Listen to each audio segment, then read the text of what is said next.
జనగామ జిల్లా పాలకుర్తి మండల వ్యవసాయ మార్కెట్ కమిటీ నూతన చైర్పర్సన్ గా లావుడ్యా మంజుల భాస్కర్ నాయక్ ప్రమాణ స్వీకారం చేశారు. ఈ కార్యక్రమంలో ఎమ్మెల్యే యశస్విని రెడ్డి, ఇతర ప్రజాప్రతినిధులు పాల్గొన్నారు. కాగా అంతకుముందు లంబాడి నృత్యం నిర్వహించారు.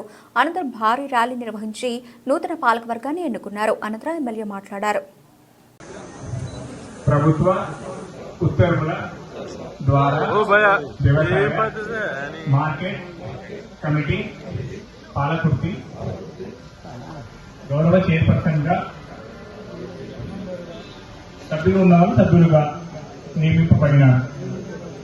నేను నా పదవి కాలంలో వ్యవసాయ మార్కెట్ చట్టం మరియు నిబంధనలను అనుసరించి వ్యవసాయ మార్కెట్ కమిటీ అభివృద్ధికై, రైతుల శ్రేయస్సుకై నిస్వార్థంతో కృషి చేస్తానని దైవ సాక్షిగా ప్రమాణం చేస్తున్నాను.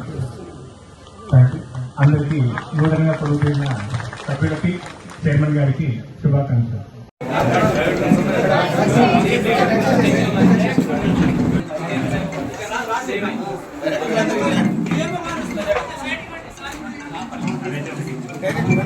చేయబడ్డా